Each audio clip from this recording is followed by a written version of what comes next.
The grand chamber of the Galactic Council was filled with the usual noise of 1,000 species talking at once. Translators hummed in every ear. Diplomats argued over trade routes. Bureaucrats complained about paperwork. It was an ordinary day in the heart of galactic civilization. Ambassador Veth Karan of the Thessari Empire sat in his floating chair, half asleep. He had served on the council for nearly 200 years. He had seen empires rise and fall. He had watched species evolve from primitive to advanced. Very little surprised him anymore. The main doors of the chamber suddenly opened with a loud boom. Every head turned. Every conversation stopped. The Vorkath Dominion's delegation marched in like they owned the place. The Vorkath were a reptilian species, tall and covered in dark green scales. They walked on 2 legs and had 4 arms. Their eyes were yellow and cold. They had joined the council only 50 years ago, and in that time, they had conquered 12 systems. They were aggressive, proud, and they believed that strength was the only thing that mattered. Their high ambassador, a massive creature named Drax Volmak, walked to the center podium. He did not wait for permission to speak. He simply activated the holographic display and smiled with his rows of sharp teeth. "Members of the Galactic Council," he announced, his voice booming through the chamber. "The Vorkath Dominion brings glorious news. Our expansion continues. Our fleet is currently traveling to claim a new system in the Outer Arm, a system rich in resources. A system that has been ignored by this council for too long." Several ambassadors leaned forward with mild interest. The Outer Arm was considered a backwater region. Few species bothered with it. "We will bring civilization to these primitives," Drax continued proudly. "We will add their resources to our empire. We will show them the strength of the Dominion." The council's speaker, a floating cloud of gas from the Nabari Collective, pulsed with soft light. "Ambassador Volmak, which system are you referring to? The council requires documentation for any expansion into unclaimed territory." Drax waved one of his 4 hands dismissively. "The system is called Sol. The planet we will conquer is called Earth by its inhabitants. Our scouts have confirmed they are a primitive species. They have barely left their own planet. They will provide excellent labor for our mining operations." The chamber went completely silent. Veth Karan's eyes snapped open. His heart began to beat faster. Surely he had misheard. Surely the Vorkath were not that foolish. The silence stretched on. No one moved. No one spoke. Even the ever-talking bureaucrats had frozen in their seats. Drax looked around with confusion. He had expected protests about territory. He had expected weak species begging him to reconsider. He had not expected this strange, heavy silence. "Is there a problem?" he asked. Ambassador Corrin slowly rose from his chair. His old bones protested, but this was too important. He had to speak. He had to try. "Ambassador Volmak," he said, keeping his voice calm. "Did you say Earth, the 3rd planet in the Sol system? The homeworld of the species called humans?" Drax nodded proudly. "Yes. Our scouts have watched them for months. They are weak. They fight among themselves. They have primitive weapons. 300 of our warships will be more than enough to conquer them." A sound rippled through the chamber. It took Veth a moment to identify it. Some species were laughing nervously. Others were making sounds of disbelief. A few were simply leaving, as if they wanted to be far away when the consequences arrived. 300 ships, Veth repeated slowly. He sat back down, suddenly feeling very tired. "You have sent 300 ships to attack Earth." "More than enough," Drax said confidently. "Then you have sent 300 ships to die." Drax's yellow eyes narrowed. "Is that a threat, old one?" "It is not a threat. It is a fact." Veth looked around at his fellow ambassadors. Many of them were nodding. Many wore expressions of deep concern, not for the humans, for the Vorkath. Ambassador Kira Seveth of the Mondari Federation stood up. Her blue skin was pale with worry. "High Ambassador, I urge you to recall your fleet immediately. Send emergency communications. Stop this before it is too late." "Too late for what?" Drax demanded. "For the primitives? They should be honored to join the Dominion." "Too late for your fleet," Kira said quietly. "Too late for your empire. Perhaps too late for all of us." Drax slammed his fist on the podium. "Enough of this nonsense. Why does the Council cower before a species that cannot even travel between stars properly? Our scouts confirm they have no fleet, no planetary defenses, nothing that can challenge us. Your scouts saw what the humans wanted them to see, Veth said. The chamber erupted into chaos. Species that had been enemies for centuries were suddenly united in their concern. They argued, shouted, and gestured wildly. The speaker tried to restore order, but it was impossible. A young Vorkath aide moved closer to Drax, looking confused. "High Ambassador, I do not understand. Why are they so afraid? We have conquered dozens of species. What makes these humans different?" Before Drax could answer, old Ambassador Corrin spoke again. His voice was soft, but somehow it cut through all the noise. Everyone stopped to listen. 200 years ago, Veth began, a species called the Crithani found Earth. They were slavers. They took 5,000 humans from a coastal region. They thought humans would make excellent workers. He paused, gathering his thoughts. The chamber was completely silent. Within 10 years, the Crithani civilization was gone. Not conquered, not defeated, gone, erased. Every planet they had colonized was empty. Every ship they had built was dust. Every database they had created was corrupted beyond recovery. We do not know exactly what happened. The humans have never explained. They simply made the Crithani disappear from the universe. Drax shifted uncomfortably. That is just a story. Propaganda to scare away competitors. "I wish it were," Veth said sadly. 60 years ago, the Neth Collective tried to infiltrate human computer networks. They wanted to steal human technology. Do you know what happened? No one answered. The humans responded by uploading a virus into every Neth ship simultaneously, but they did not destroy them. That would have been merciful. Instead, the virus made every Neth ship broadcast their most secret communications to the entire galaxy. Military plans, hidden crimes, secret deals. The Neth Collective collapsed within a month. Their own allies turned against them. "Coincidence," Drax muttered, but his voice was less certain now. "When my people first made contact with humanity," Veth continued, "we expected to find primitives. Instead, we found a species that had developed faster than light travel completely on their own. They had created artificial intelligence that actually liked them. And most disturbing of all, they admitted they had been watching the galaxy for decades before we even knew they existed. They saw us before we saw them. They understood us before we understood them. And they chose to pretend they were primitive." "Why would anyone pretend to be weak?" the young Vorkath aide asked. Veth looked at him with old, tired eyes. "Because when you are truly powerful, you do not need to prove it, and because the humans learned something terrible about themselves long ago. They learned that they are very, very good at destroying things. Too good. They nearly destroyed themselves with their own aggression. So they made a choice. They would hide their strength. They would watch. They would wait. They would only reveal themselves if they had no other choice." He turned to Drax. "Your fleet has given them no other choice." Drax tried to maintain his confidence, but his scales had turned a lighter shade of green. That was a sign of fear in his species. "You cannot know any of this for certain. You are trying to trick me." "I am trying to save you," Veth said simply, "but I fear it is already too late." The chamber's main display suddenly activated without anyone touching it. Everyone froze. The display showed a star map zooming in on the Sol system.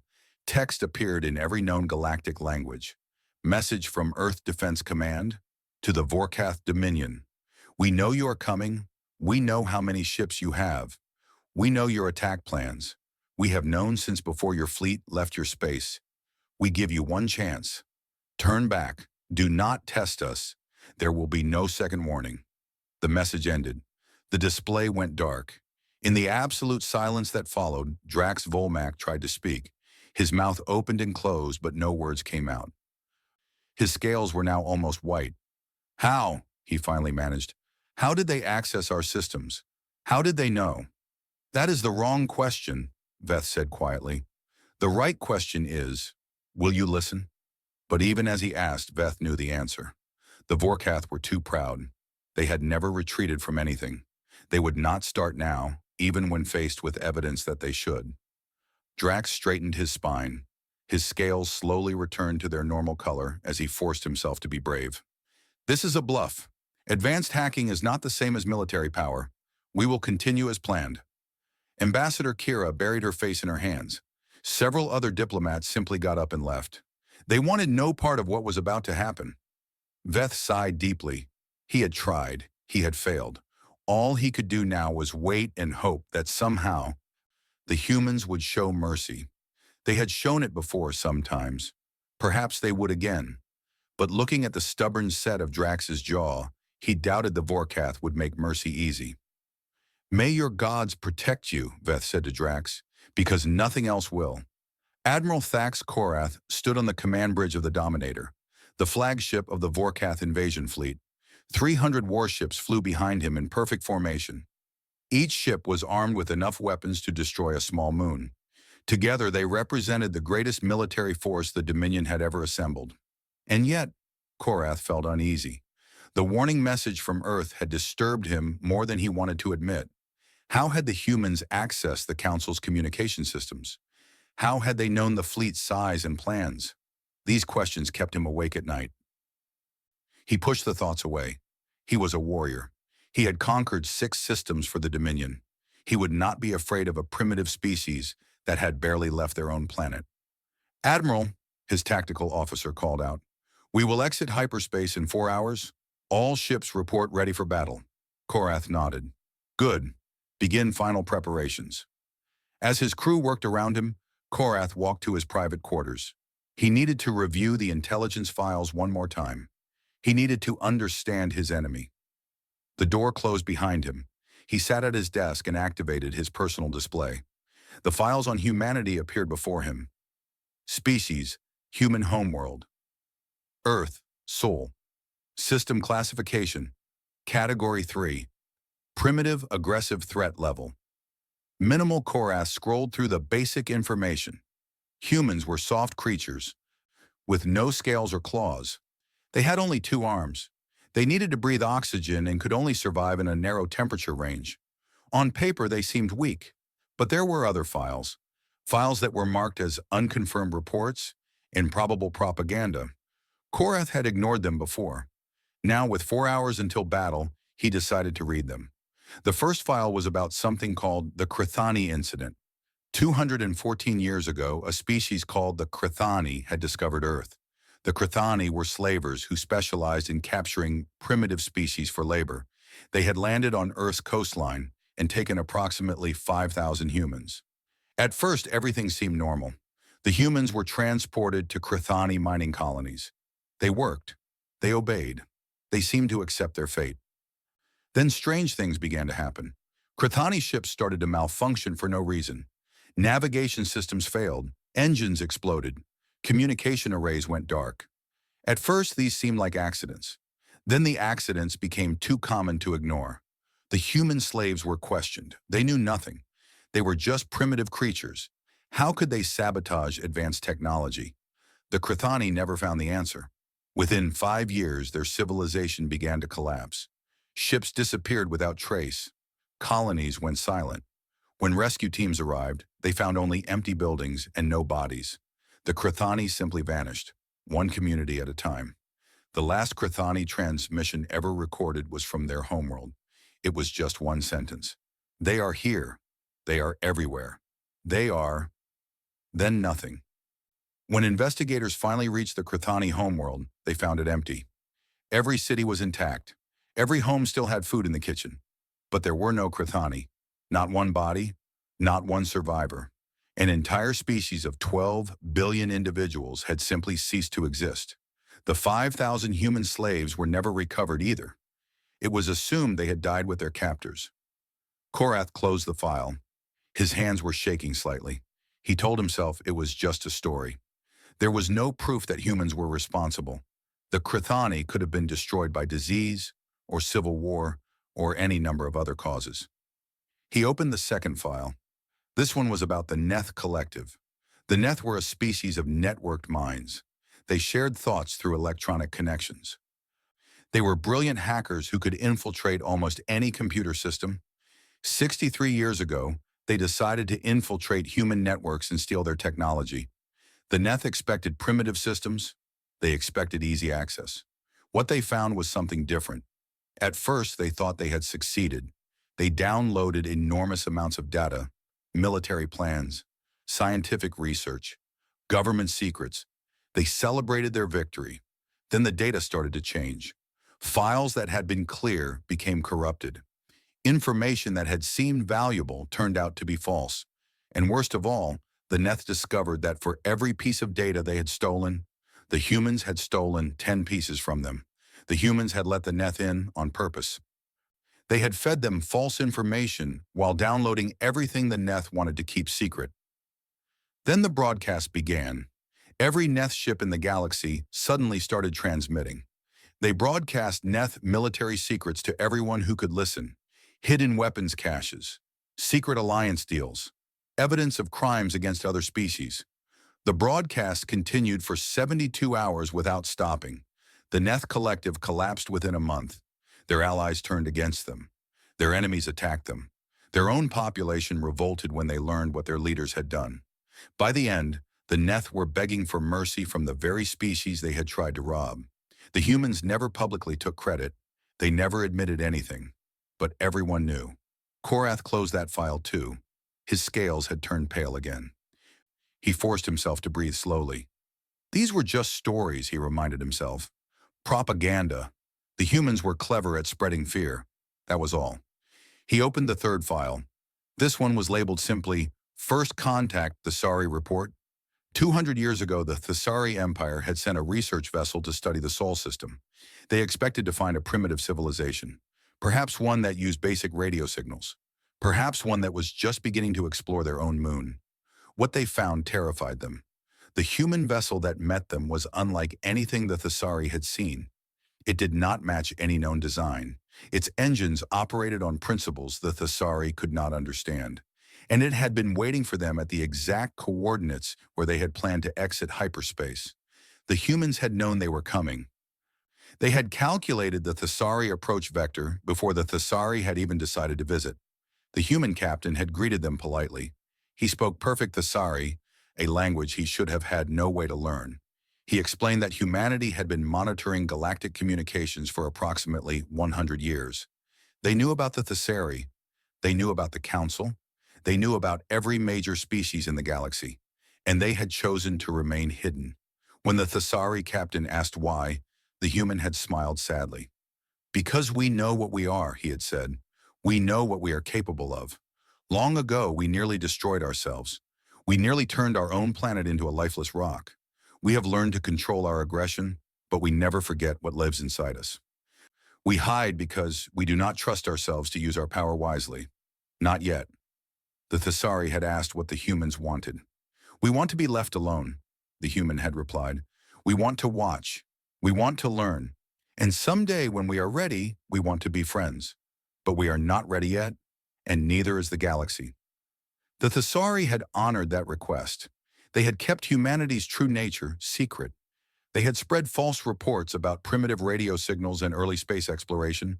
They had protected the human secret for 200 years, until now. Korath closed the final file. He sat in silence for a long time. Part of him wanted to turn the fleet around. Part of him wanted to run away and never look back.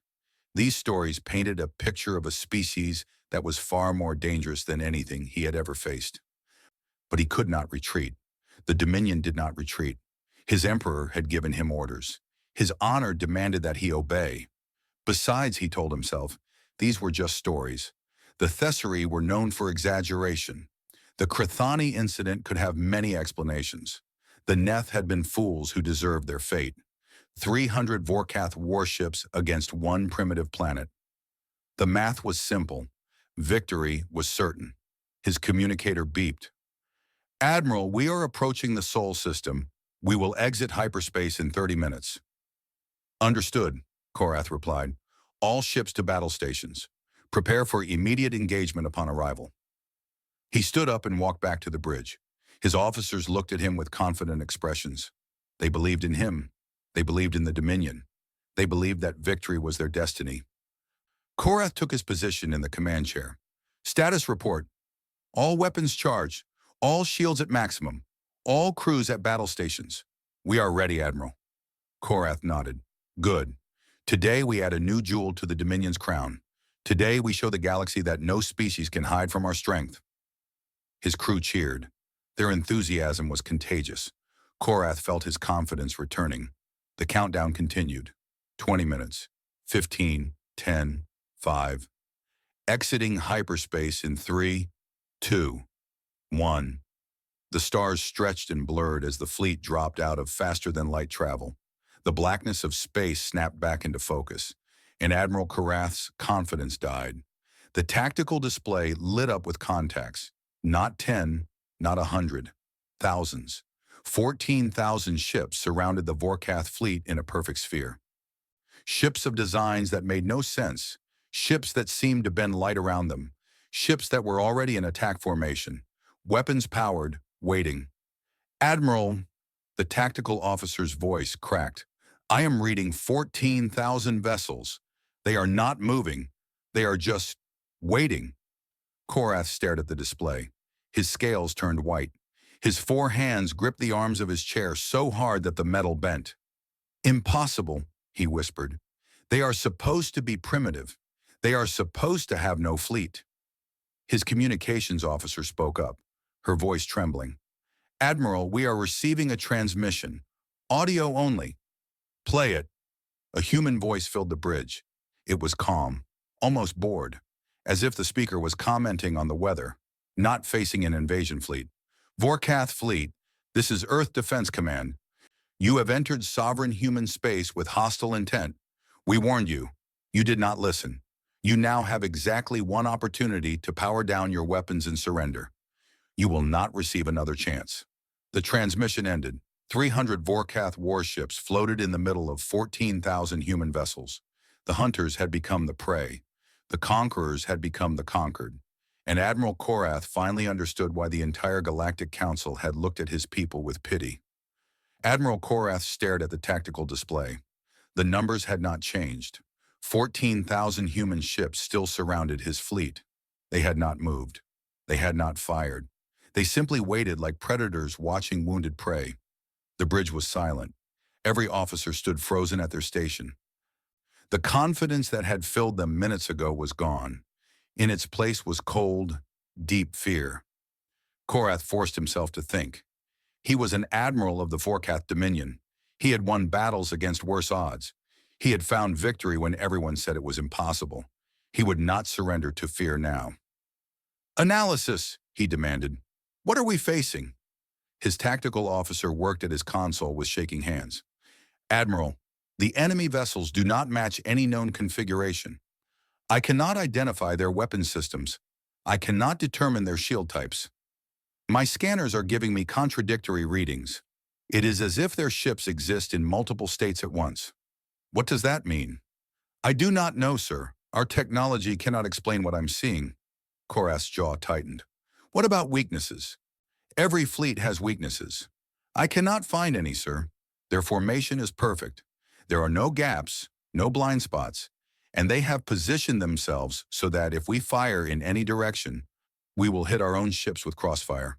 One of the younger officers spoke up. Admiral, perhaps we should consider the human offer. Perhaps... No! Korath's voice cut through the air like a blade. We do not surrender. We are Vorkath. We would rather die with honor than live with shame. With respect, Admiral, the officer continued, his voice trembling, this is not a battle we can win. The numbers alone... I said no. Korath rose from his chair. We will show these humans that Vorkath warriors do not bow to anyone. Prepare to attack. Target the largest vessels first. His crew hesitated. They looked at each other with desperate eyes. But they were soldiers. They had sworn oaths. Slowly, reluctantly, they returned to their stations. Weapons are charged, the weapons officer reported. All ships confirm readiness. Korath took a deep breath. Fire. 300 warships unleashed their weapons simultaneously. Plasma bolts, missile swarms, and energy beams erupted toward the human fleet. It was the largest single attack the Dominion had ever launched. Enough firepower to crack a planet. The weapon's fire traveled approximately 100 kilometers. Then it stopped. Korath blinked. The plasma bolts hung in space, frozen like insects in amber. The missiles had halted mid-flight. The energy beams had simply ended, their tips glowing harmlessly in the void. "What happened?" Korath demanded. "Why did our weapons stop?" "I do not understand, Admiral. Some kind of field is holding them in place. Our projectiles are suspended in some form of energy matrix. They cannot move forward. They cannot detonate." The tactical officer looked up with wide eyes. "Admiral, they caught our weapons. All of them. Without firing a single shot." A new transmission came through. The same calm human voice as before. "Admiral Korath, that was your one free demonstration. Your weapons cannot hurt us. Your ships cannot escape us. But we do not want to destroy you. We want to show you something instead. Please direct your attention to your main view screen." Despite himself, Korath looked at the screen. It flickered and changed.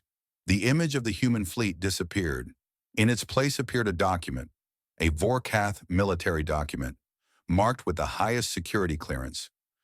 A document that listed every secret military base the Dominion had hidden throughout the galaxy. Korath felt his blood turn to ice. The document vanished. A new one appeared. This one showed the Dominion's invasion plans for the next 20 years. Every target, every timeline, every resource allocation. Then another document. This one showed personal communications between the Emperor and his generals. Private messages that discussed the real reason for the Earth invasion.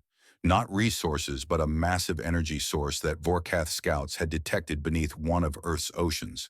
Then another. The Emperor's private financial records. Embezzlement, bribes, crimes against his own people. Then another, and another, and another. The bridge crew watched in horror as every secret the Dominion possessed flashed across their screens. Military secrets, political secrets, personal secrets, everything. The calm voice returned. "We have been inside your networks since the day you first considered attacking Earth. We have copies of every file, every communication, every plan your civilization has ever created. We know the names of your spies in other empires. We know the locations of your hidden weapons caches. We know about the coup your Emperor is planning against the Galactic Council." Korath collapsed back into his chair. His strength had left him completely. "We could release this information to the galaxy," the voice continued.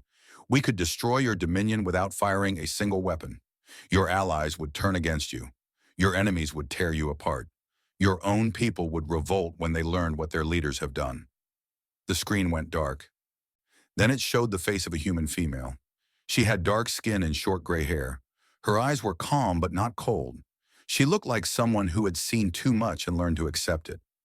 "But we do not want to destroy you," she said. "Destruction is easy. Any fool with enough weapons can destroy things. We prefer to build. We prefer to help. We prefer to offer choices." "Who are you?" Korath managed to ask. "My name is Admiral Sarah Chen.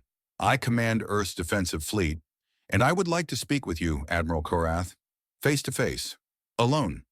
"Why?" "Because I want to offer you something better than destruction. I want to offer you hope." Korath laughed bitterly. "You surround my fleet with 14,000 ships. You stop our weapons with technology we cannot understand. You expose our deepest secrets. And now you speak of hope?" "Yes," Chen said simply, "because hope is what separates us from the monsters we used to be." She paused, letting her words sink in. "Long ago, humanity was exactly like the Vorkath. We were aggressive. We were violent. We conquered everything we could reach. We nearly destroyed ourselves a dozen times. We came within hours of extinction through nuclear fire." "What changed?" Korath asked despite himself. "We did, slowly, painfully. Over centuries of war and suffering, we learned that strength without wisdom is just destruction. We learned that power without mercy is just cruelty. We learned that the greatest victory is not killing your enemy, but turning them into a friend. The Vorkath do not believe in such things. The Vorkath believe what they have been taught to believe, just as we once did." Chen leaned forward slightly. "Admiral, I am not asking you to surrender. I am not asking you to shame yourself or your people. I am asking you to talk with me, to listen, to consider possibilities that you have never imagined. And if I refuse, Then we will release your empire's secrets, and the Dominion will collapse within a year. Your emperor will be overthrown. Your military will fragment. Millions of Vorkath will die in civil war, and none of it will be necessary. Chen's expression softened. I do not want that, Admiral. I have seen enough death to last 1,000 lifetimes. I would rather find another way. Korath looked around at his crew. They were watching him with desperate hope. They did not want to die here. They wanted to see their families again. They wanted to live. And Korath realized something. He wanted to live too. Not because he was a coward, but because death here would accomplish nothing. His fleet would be destroyed. His people's secrets would be exposed anyway. And his emperor would learn nothing from the sacrifice. There was no honor in pointless death. If I agree to talk, he said slowly, what guarantees do I have? None, Chen admitted. You will have to trust me. I know that is difficult. I know your culture sees trust as weakness. But sometimes, Admiral, trusting the right person is the bravest thing you can do. Korath closed his eyes. His whole life, he had been told that strength was everything, that mercy was weakness, that enemies must be crushed without hesitation. But the humans had shown him overwhelming strength and chosen mercy. They had every reason to destroy his fleet and chose to talk instead. Perhaps their way was not weakness at all. Perhaps it was something else entirely. Very well, he said finally. I will talk with you, Admiral Chen. Send your vessel. Thank you, Admiral Korath. A shuttle is already on its way. Please lower your shields on Docking Bay 7. Korath gave the order. His crew obeyed with evident relief. As they waited, one of his officers approached quietly. Admiral, are we surrendering? Korath considered the question. No, he said finally. We are doing something harder than surrendering. We are keeping an open mind. The officer did not seem to understand. But then again, neither did Korath. Not yet. He only knew that something had changed, something fundamental, and he suspected that nothing would ever be the same again. The human shuttle was small, almost insultingly small compared to the massive warships that surrounded the Vorkath fleet. It drifted through space with casual confidence, as if it had nothing to fear from 300 enemy vessels. Admiral Korath watched it approach on his personal screen. His guards stood around him, weapons ready. His first officer had begged him to let soldiers accompany him to the meeting. Korath had refused. If the humans wanted to kill him, guards would not help. And if they truly wanted to talk, guards would only insult them. The shuttle landed in Docking Bay 7 with perfect precision. Its engines went quiet. For a long moment, nothing happened. Then the shuttle's door opened, and Admiral Sarah Chen stepped out. She was smaller than Korath had expected. Humans were a small species in general, but Chen seemed especially compact. She wore a simple uniform with no weapons visible. Her hands were empty and open at her sides. She walked toward Korath as if she was meeting an old friend, not the commander of an invasion force. Admiral Korath, she said, extending her hand.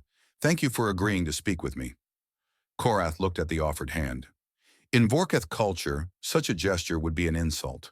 Offering an empty hand suggested the other person was not worth drawing a weapon for. But he had studied human customs.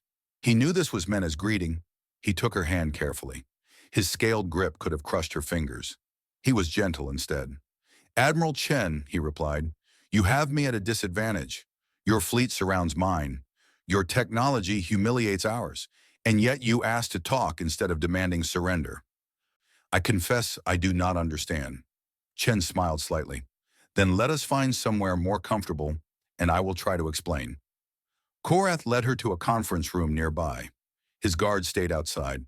The door closed, leaving the two admirals alone. They sat across from each other at a simple metal table. Chen folded her hands calmly. Korath kept his 4 hands flat on the surface, where she could see them. Ask your questions, Chen said.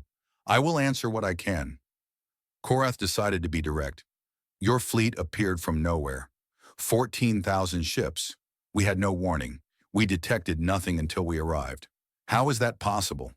Our ships use a form of stealth technology that bends space around them, Chen explained. To your sensors, they simply did not exist.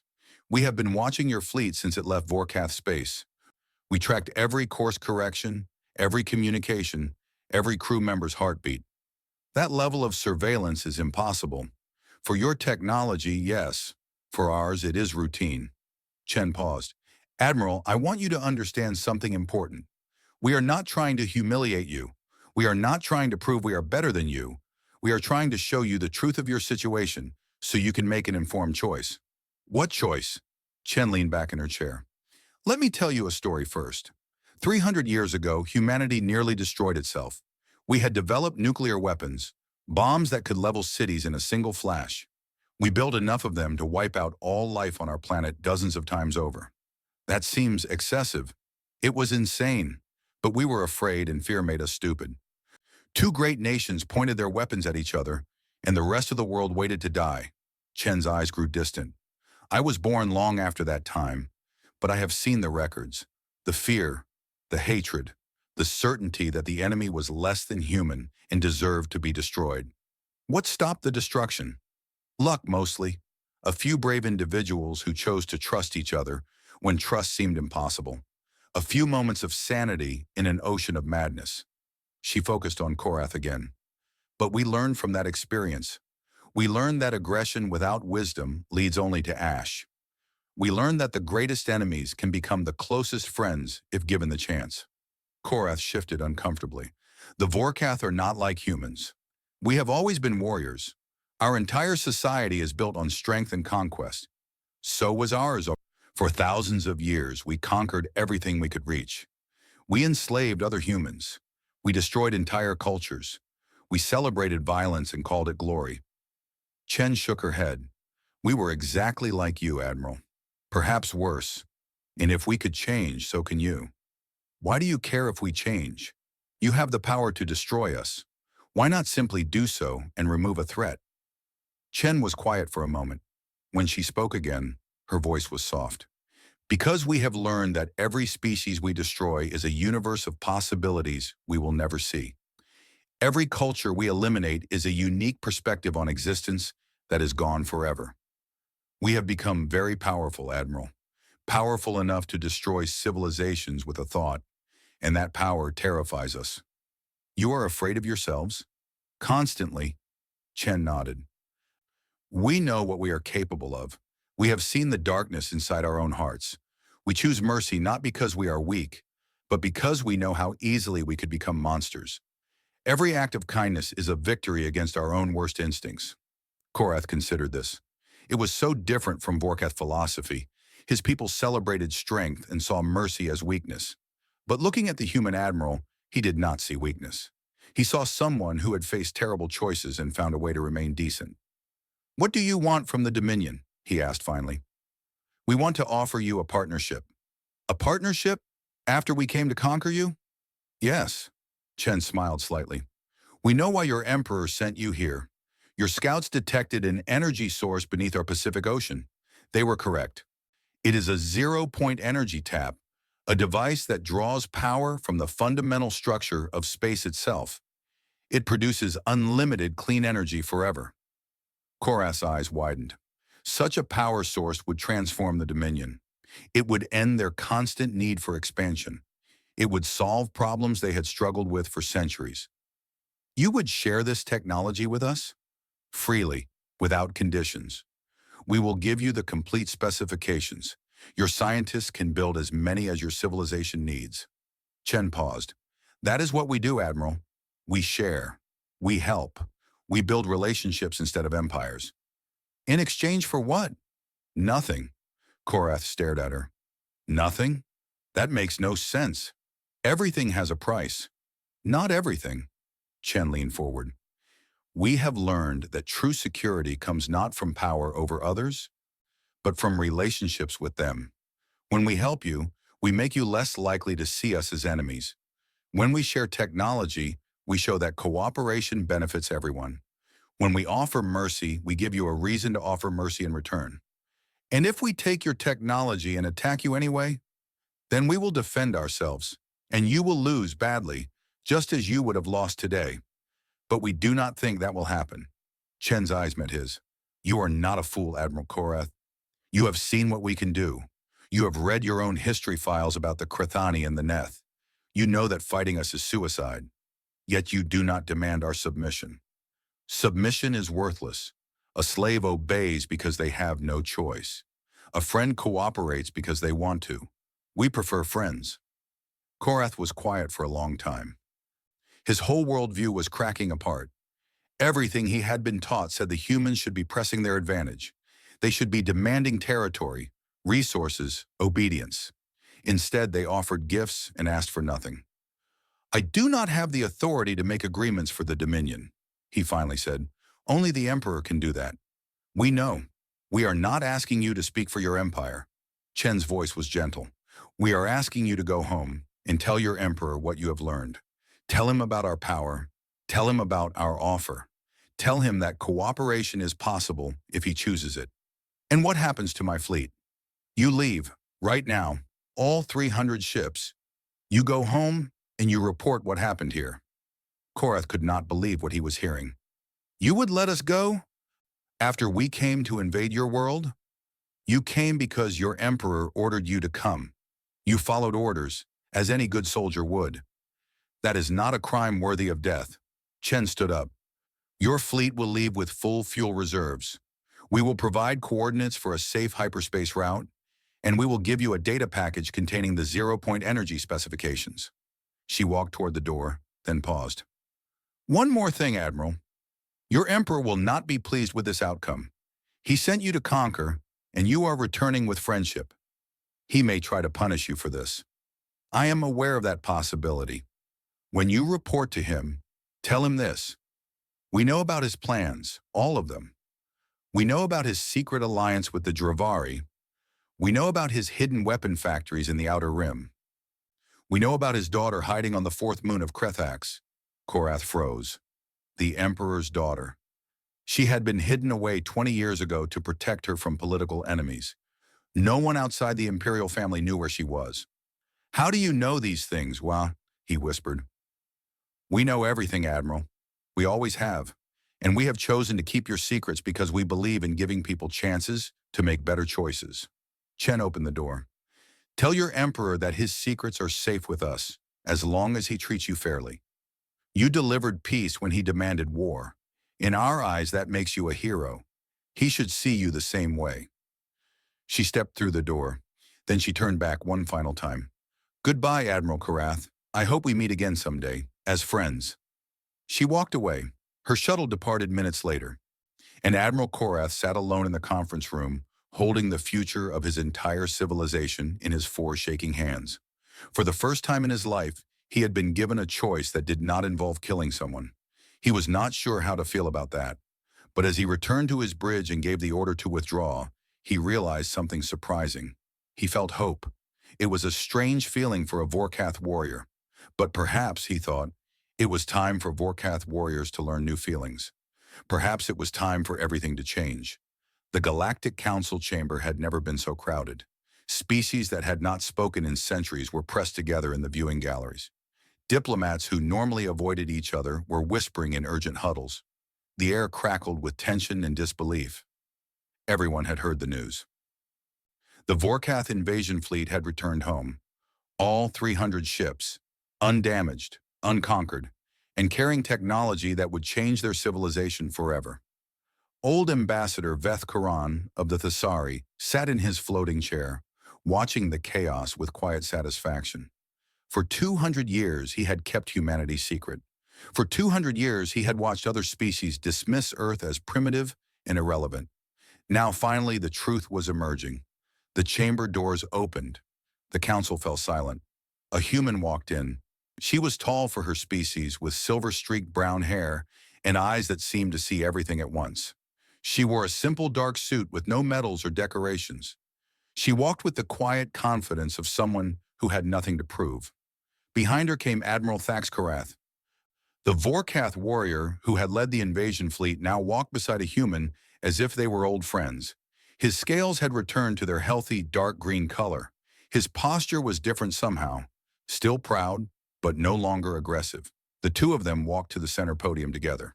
Members of the Galactic Council, the human woman announced, my name is Ambassador Elena Reyes. I represent Earth and the human species. After 200 years of silence, we have decided it is time to take our seat among you.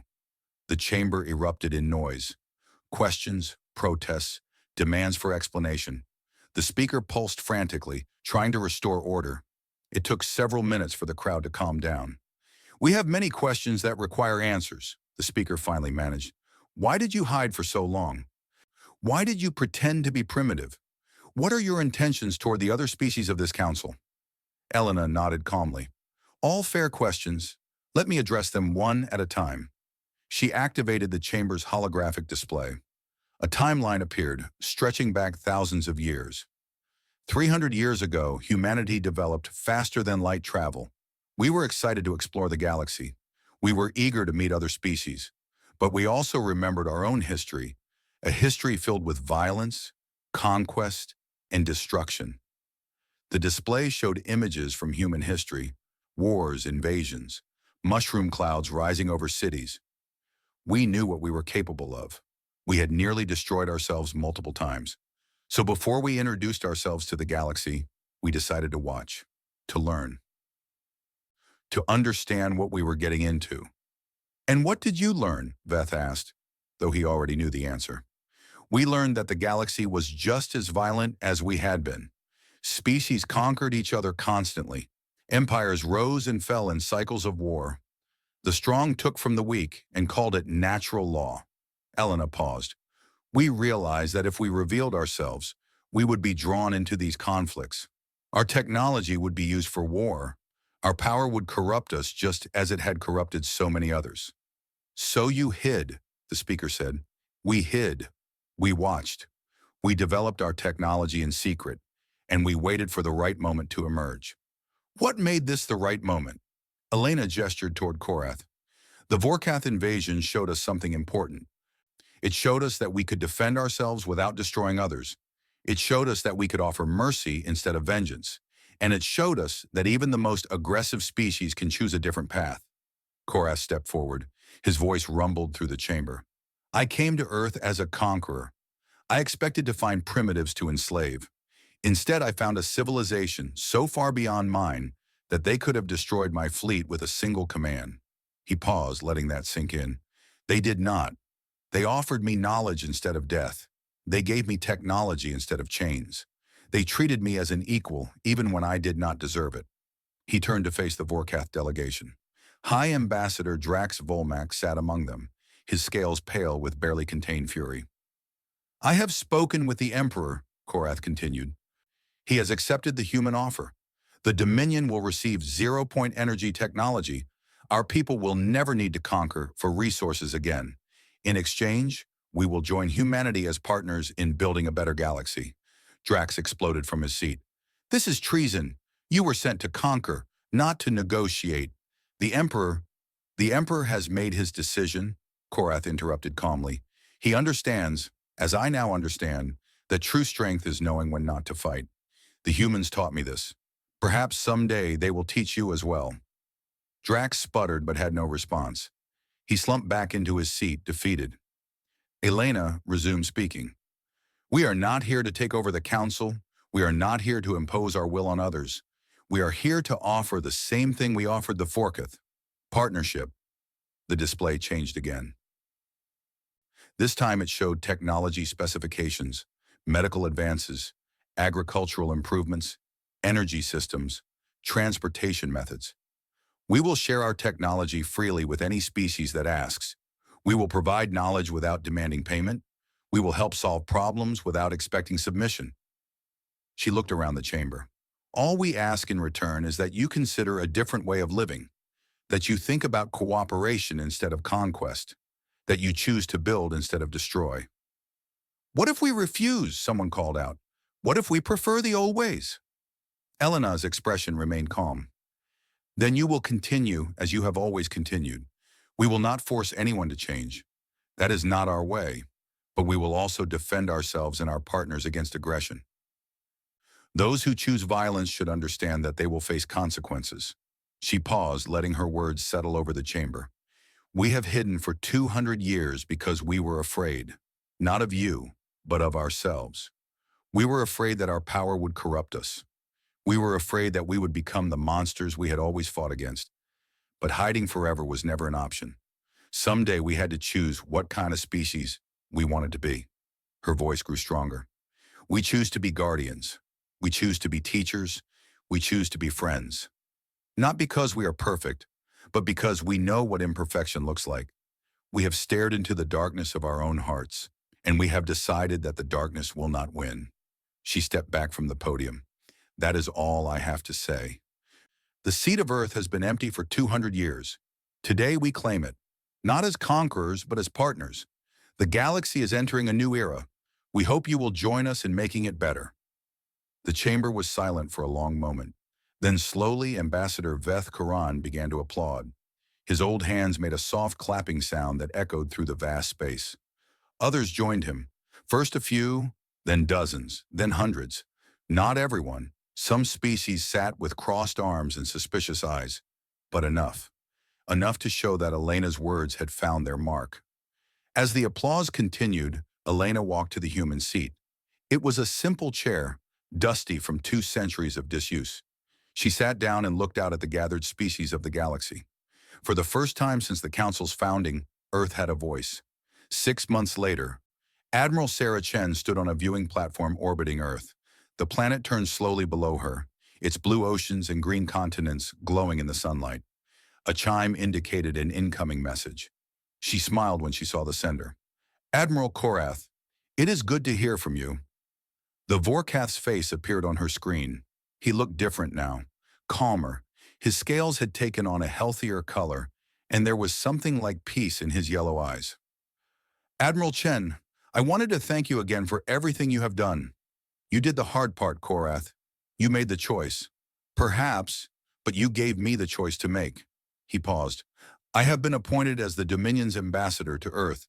The Emperor felt that I had the most experience with human culture. Chen laughed. I look forward to working with you. There is more. I have been teaching young Vorkath about my experience, about what I learned from humanity. Some of them are beginning to understand. They are beginning to see that strength does not require cruelty. Change takes time, but every journey begins with a single step. Korath nodded. A human saying, I am learning many of them. They are surprisingly wise. After the call ended, Chen remained at the viewing platform. She watched as a small ship rose from Earth's surface, a greeting vessel, heading out to meet a species that had just achieved faster-than-light travel for the first time. The ship carried no weapons, only gifts, knowledge, and an offer of friendship. Behind it, invisible to normal sensors, 100 human warships maintained silent vigil.